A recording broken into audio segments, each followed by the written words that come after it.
Good morning students. Start करते हैं 28 अप्रैल 2023 की करंट अफेयर्स की एमसीक्यूज सीरीज। क्वेश्चंस के साथ साथ हम क्वेश्चंस का जो सोर्स है, न्यूज़पेपर की जो कटिंग्स हैं वो भी देखेंगे, सो दैट आपको थोड़ा आइडिया हो कि न्यूज को कैसे रीड किया जाता है, न्यूज से कैसे क्वेश्चंस फ्रेम होते हैं। So let's begin. The first question is edu locker is launched by which ministry. जो एडू लॉकर है ये कौन सी मिनिस्ट्री ने लॉन्च किया है? Option A is Ministry of Education, option B is Ministry of Home Affairs, option C is Ministry of Social Justice, and option D is none of the above. So यहाँ पर आप देख सकते हैं ये द हिंदू की न्यूज़पेपर की cutting है। ये क्वेश्चन मैंने क्यों यहाँ पे इंक्लूड किया है, सबसे पहले तो आप ये देखिए, रिसेंटली न्यूज़पेपर में एक न्यूज आई थी कि स्टूडेंट्स की जो रजिस्ट्रेशन है यूनिक आईडी सिस्टम के लिए वो अगस्त 2023 से स्टार्ट होगी। इसमें होगा क्या कि स्टूडेंट्स की एक यूनिक आईडी क्रिएट की जाएगी उनके आधार कार्ड के साथ लिंक करके।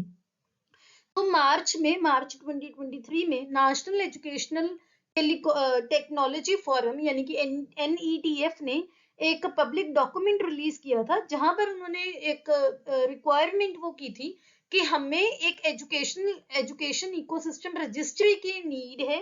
देश में एजुकेशन इकोसिस्टम रजिस्ट्री की जरूरत है, जो कि एक educational and skill based achievement की एक रिकॉर्ड की तरह काम करेगी कि हर स्टूडेंट का बिल्कुल स्टार्टिंग से उनकी एजुकेशन से लेकर उनकी स्किल डेवलपमेंट तक जो भी उन्होंने अचीव किया है वो भी हर चीज उस जो वो रजिस्ट्री होगी वहां पर एक जगह रजिस्टर किया जाएगा। जो recently last year new national education policy release की गई थी उसमें भी ये चीज बोली गई थी कि स्टूडेंट्स को मल्टी डिसिप्लिनरी कोर्सेज के लिए अलाउ किया जाए। तो उसमें multi education, academic bank of credit, NETF and जो स्टूडेंट्स हैं जो एक डोमेन से अदर डोमेन, यानी कि अगर सपोज मैं किसी एक स्ट्रीम में पढ़ रही हूँ तो मैंने किसी और स्विच करना है तो हर चीज उनको अलाउ की जाए। तो इसी की वजह से न्यूज में था। तो रिसेंटली G20 के थर्ड एजुकेशन वर्किंग ग्रुप की मीटिंग हुई थी भुवनेश्वर में, वहीं पे ये चीज अनाउंस की गई है कि जब भी कोई भी स्टूडेंट स्कूल ज्वाइन करेगा, यहाँ पर आप देख सकते हो मेंशन किया हुआ है कि जब भी कोई भी स्टूडेंट स्कूल ज्वाइन करेगा उनका एक खुद का एडू लॉकर होगा। जैसे डिजी लॉकर है इंडिया में पहले चल रहा है जहां पर हम अपने सर्टिफिकेट्स वगैरह रख सकते हैं ऑनलाइन, वैसे ही एडू लॉकर होगा। तो सारी उनकी educational journey as a student जब वो पढ़ रहे होंगे उनकी प्रोफेशनल एडिशनल कोर्सेज हर चीज एक जगह पर रिकॉर्ड रहेगी। तो यही है एडू लॉकर और ये मिनिस्ट्री ऑफ एजुकेशन का है। ये एक टाइप का स्टूडेंट का बायोडाटा बन जाएगा, धीरे धीरे वो बन जाएगा और उसको आधार के साथ हम बोल सकते हैं लिंक किया जाएगा। तो इससे क्या है, बेसिकली एक लो कॉस्ट इंफ्रास्ट्रक्चर और एक हाई ट्रस्ट बेस्ड एक रिपोजिटरी क्रिएट की जाएगी।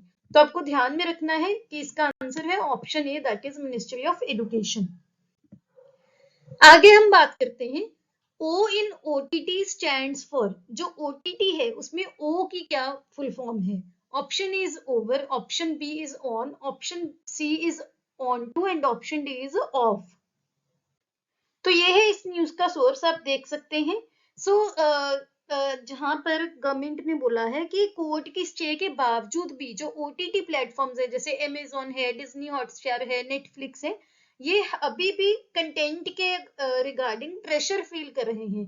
तो जो इंफॉर्मेशन एंड ब्रॉडकास्टिंग मिनिस्ट्री थी उन्होंने 2022 के फरवरी में और मार्च 2023 में दो एडवाइजरीज इशू की थी और जो स्ट्रीमिंग प्लेटफॉर्म्स है अमेजोन, नेटफ्लिक्स वगैरह, इनको बोला था फेब 2022 में, तो उनको बोला था कि उनको पब्लिकली सबको दिखे वो चीज उनकी वेबसाइट पर, एक ग्रीवांस ऑफिसर की डिटेल्स होनी चाहिए। अगर कोई भी कंटेंट किसी भी लोग इंसान को लगता है कि ये गलत है, ये हमारे रिलीजियस सेंटिमेंट्स को या हमारे कम्युनिटी सेंटिमेंट्स को किसी को भी हर्ट करता है, तो उनको ये चीज रिपोर्ट की जाए। मार्च 2023 में इन्होंने प्लेटफॉर्म्स को बोला था कि बहुत ज्यादा प्रिकॉशंस लें जब भी कोई फिल्म या वेब सीरीज रिलीज करें, ताकि वो जो कोड ऑफ एथिक्स है, जो IT रूल्स के अंडर कोड ऑफ एथिक्स है, उसको वो चीज वैलिडेट करे, यानी कि उसके अंडर ही लाई करे। तो ये इसी की वजह से ये न्यूज में था। तो आप देख सकते हैं OTT की क्या फुल फॉर्म है, ओवर द टॉप। तो O की क्या है, ओवर, और पूरी OTT की क्या है, ओवर द टॉप। तो आई होप आपको क्लियर हो गया हो कि हमने क्यों डिस्कस किया है। Next question is triple test recently ordered by Karnataka high court is related to. So recently Karnataka high court ने एक ट्रिपल टेस्ट ऑर्डर किया है, वो किस रिलेटेड है? Option A is to assess the aptitude, option B is to assess the water level, option C is health test for the parents to be eligible for surrogacy and option D is to assess the rising temperature of the environment. तो आप देख सकते हैं इसका source भी, recently Karnataka high court ने order किया है कपल्स को, जो भी कपल्स सरोगेसी के थ्रू अगर वो they want to have their child, अगर वो लीगल हर्डल्स फेस कर रहे हैं, लीगली तौर पर कुछ प्रॉब्लम्स फेस कर रहे हैं, तो उनको एक ट्रिपल टेस्ट लेना पड़ेगा, ये हाई कोर्ट ने ऑर्डर किया है। तो सबसे पहले तो हम देखते हैं कि ट्रिपल टेस्ट क्या है। ट्रिपल टेस्ट में 3 टेस्ट होंगे, एक तो जेनेटिक टेस्ट, एक फिजिकल टेस्ट और एक इकोनॉमिक टेस्ट। ये जो पेरेंट्स हैं जिनको सरोगेसी के through they want to have their child, उनको ये टेस्ट पास करने पड़ेंगे। अगर वो इसमें पास होते हैं तभी वो सरोगेसी के थ्रू चाइल्ड वो करने में एलिजिबल माने जाएंगे। अब सरोगेसी क्या है? सपोज एक कपल है, एक हस्बैंड वाइफ है, उनका नेचुरली बच्चा नहीं हो रहा है, तो होता क्या है कि वो दोनों के जीन्स लिए जाते हैं और वो जीन्स को किसी और लेडी के यूट्रस में इम्बाइब किया जाता है। तो बच्चा उनका ही होता है, जो बायोलॉजिकल पेरेंट्स हैं, जो कपल है, उन्हीं का बच्चा है, उन्हीं के जीन्स है।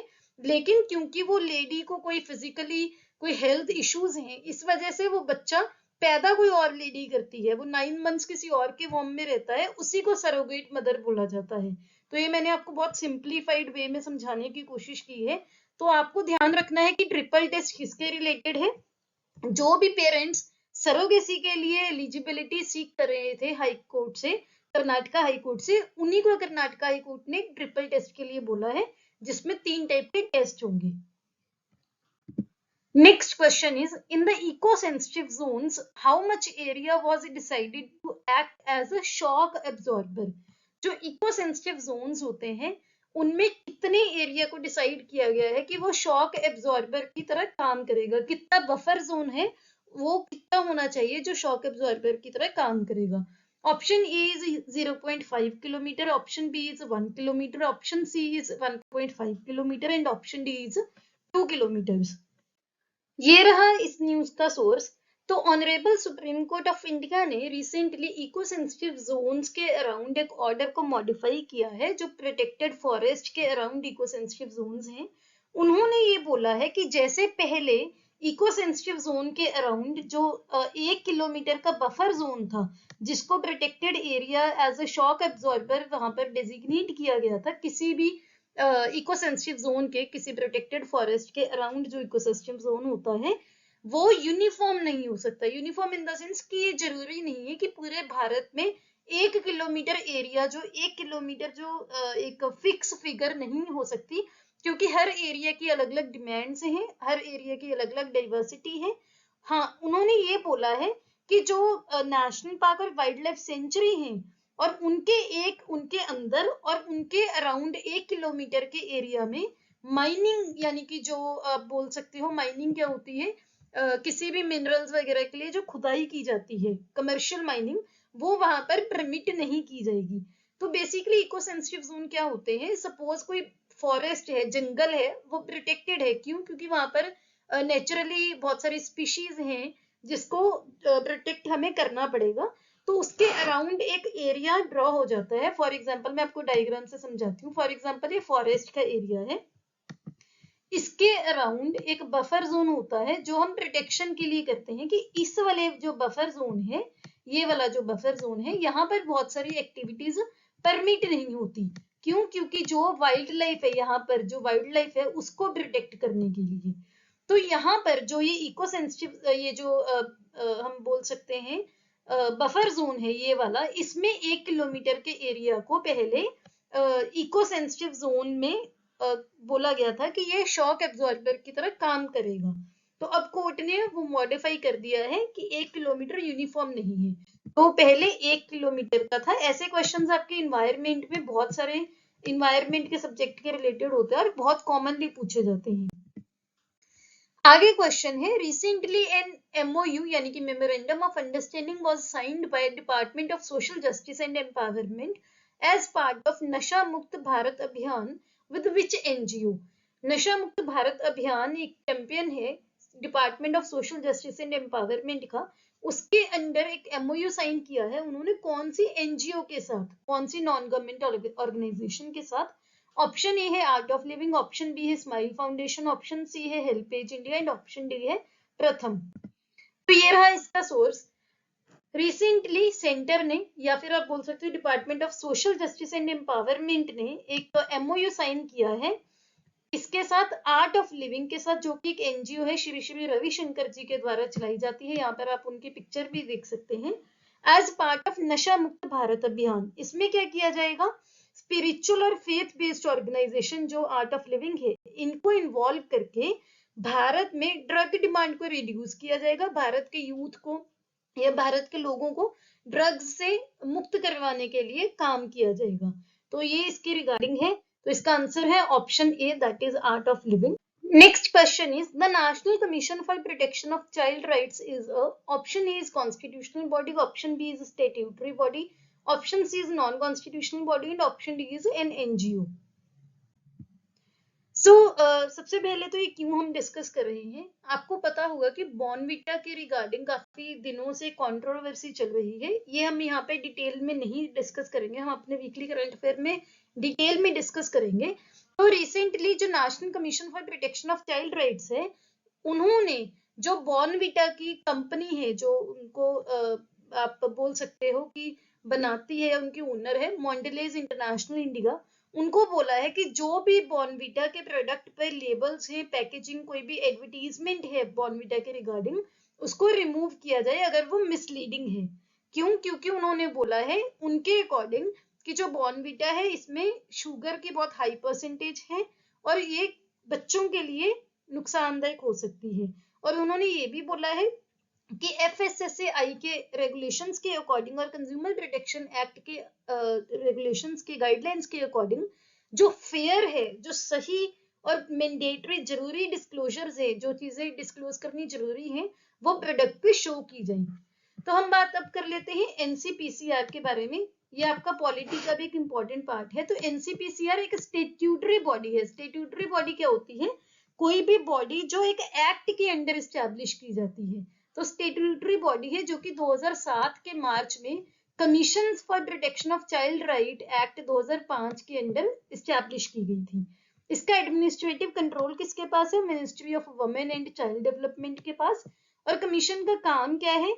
ये इंश्योर करना कि सभी लॉज, पॉलिसी, कोई भी प्रोग्राम या कोई भी एडमिनिस्ट्रेटिव मैकेनिज्म जो भी भारत में है वो चाइल्ड राइट्स के उनके फेवर में हो, वो किसी भी बच्चे के राइट्स के अगेंस्ट ना हो।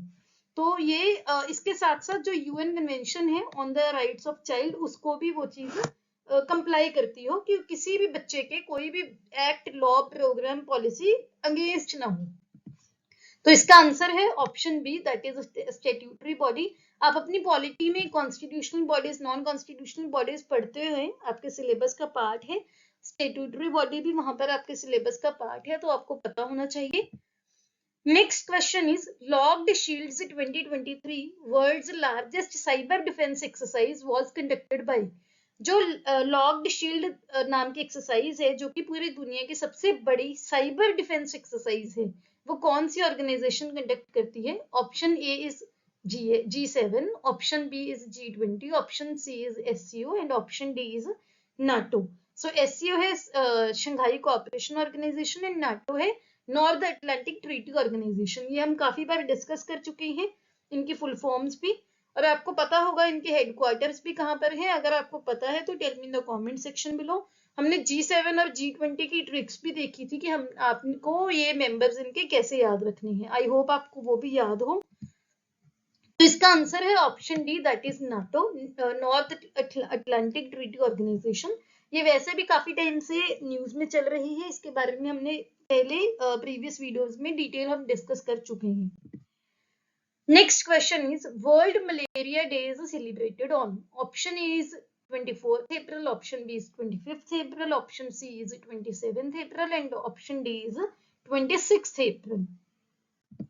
तो वर्ल्ड मलेरिया डे 25 अप्रैल को सेलिब्रेट किया जाता है। मलेरिया एक बीमारी है जो कि मॉस्किटो से होती है और ये बहुत ही खतरनाक बीमारी है, बहुत ही फेटल बीमारी है।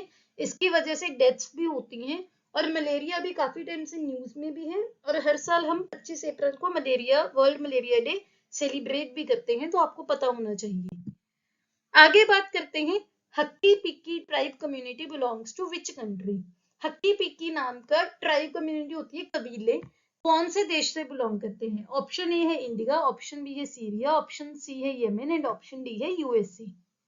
सो ये इसका सोर्स है, ये हम 2 दिनों से पहले भी हमने डिस्कस किया था, ऑपरेशन कावेरी भी डिस्कस किया था, उसके साथ हमने आईएनएस तेग और आईएनएस सुमेधा भी डिस्कस किया था। अब हक्की बिक्की क्यों डिस्कस कर रहे हैं? क्योंकि जो सुडान जो जिस वजह से दोनों न्यूज हैं, वहां पर 181 से भी ज्यादा मेंबर्स हक्की बिक्की कम्युनिटी के कर्नाटका से वहां पर फंसे हुए थे। हक्की पिक्की एक ट्राइब है, कबीला है जो कि इंडिया के वेस्ट इंडिया और साउथ इंडिया में रहता है, स्पेशली फॉरेस्ट एरिया, जंगलों के एरिया के पास, और मेजरली ये कर्नाटका में मिलते हैं। हाँ, अकेले कर्नाटका में नहीं मिलते हैं, इसके बारे में और डिटेल्स कि ये ट्राइब्स क्या करती हैं, क्या है इनका मैंडेट, क्या है, क्या इनको प्रोटेक्शंस दी जाती है, हर चीज हम वीकली करंट अफेयर में डिस्कस करेंगे, क्योंकि ये वीडियो अदरवाइज बहुत लंबी हो जाएगी। तो इसका आंसर है option A, that is India. So next question, जो हम डेली एक नेशनल पार्क डिस्कस करते हैं, Nokrek national park is situated at, option is Madhya Pradesh, option B is Himachal Pradesh, option C is Meghalaya and option D is Maharashtra. So Nokrek national park है मेघालय में। तो आपको ध्यान में रखना है कि जो नौकरेक नेशनल पार्क है ये मेघालय का काफी इंपॉर्टेंट नेशनल पार्क है। आई होप आपको ये क्वेश्चंस आपको समझ आ गए होंगे, जो एक्सप्लेनेशन है वो भी। अगर आपको स्टिल कोई क्वेरी है, आप कमेंट सेक्शन में पूछ सकते हैं। ये हमारे सोशल मीडिया हैंडल्स हैं, आप हमें यहाँ पर फॉलो कर सकते हैं। ये हमारा टेलीग्राम लिंक है, यहाँ पर हम जो भी पीडीएफ्स होती हैं वीडियोस के रिगार्डिंग, वो फ्रीली यहाँ पर अपलोड करते हैं।